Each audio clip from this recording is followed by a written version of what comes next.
আমার ভালোবাসা সারা জীবন মমতা বন্দ্যোপাধ্যায়ের জন্য থাকবে। নতুন তৃণমূলে আমি যাচ্ছি না, বললেন অভিনেতা দেব। আজ কোলাঘাটে মুখ্যমন্ত্রী শুভেন্দু অধিকারীর নেতৃত্বে প্রশাসনিক বৈঠকে যোগ দিয়েছিলেন দেব। সেই বৈঠক থেকে বেরিয়ে আসার পরেই তিনি এই কথা জানিয়েছেন।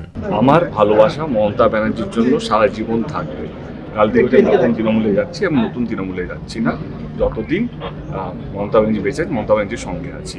এবং ভবিষ্যতে কী হবে আমি এখন কিছু বলতে চাইছি না। তুমি যদি আজকে আমাকে জিজ্ঞেস করো, আমি দিল্লিও যদি গিয়ে থাকি বা আজকেও যদি এখানে উপস্থিত হয়ে থাকি, তৃণমূল কংগ্রেসের সাংসদ হিসেবে এসেছি। ঘাটাল লোকসভা কেন্দ্রে যারা আমাকে ভোট দিয়েছে, তারা একটা বিশ্বাসে ভোট দিয়েছে। এই সাংসদ, এই লোকটা স্বপ্ন দেখিয়েছিল ঘাটাল মাস্টার প্ল্যান করবে, এবং সেই স্বপ্নটা নিয়ে আমি সুনীলদার কাছে এসেছি। পুরনো তৃণমূল আর নতুন তৃণমূল নিয়ে এখন আলোচনা তুঙ্গে। কাকলি ঘোষ দস্তিদারের নেতৃত্বে তৃণমূলের 20 জন সাংসদের যে বিদ্রোহী দল এনডিএর সঙ্গে কাজ করার ইচ্ছে প্রকাশ করে চিঠি দিয়েছে, শোনা গেছে তার মধ্যে দেবও নাকি রয়েছেন। আজ শুভেন্দু অধিকারীর সঙ্গে বৈঠক করার পর সেই জল্পনা আরো তীব্র হয়। যদিও দেব জানিয়েছেন ঘাটাল মাস্টার প্ল্যান নিয়ে আলোচনা করার উদ্দেশ্য নিয়েই তিনি এই বৈঠকে হাজির হয়েছেন। আজকে এই একটাই প্রতিশ্রুতি নেওয়ার জন্য, এবং আমার মনে হয় মুখ্যমন্ত্রী বলেওছেন হয়তো শুভেন্দুদা, যে ঘাটাল মাস্টার প্ল্যানের কাজটা এই ওনাদের যে বাজেটটা বেরোবে এইবারের, সেইখানেও ঘাটাল মাস্টার প্ল্যানের জন্য টাকা বরাদ্দ করা হবে।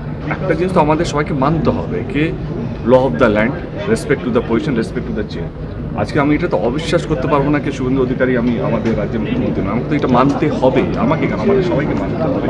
এবং আমার কাজটা কী, এই ডাবল ইঞ্জিন সরকার যেটা কেন্দ্রতে আছে এবং রাজ্য আছে, তাদের হাত ধরে আমি যে প্রতিশ্রুতিগুলো দিয়েছি বা আমি যে স্বপ্নগুলো ঘাটাল লোকসভা কেন্দ্রের মানুষকে দেখিয়েছি, সেই স্বপ্নগুলো তো আমার দায়িত্ব স্বপ্নটা পূরণ করার।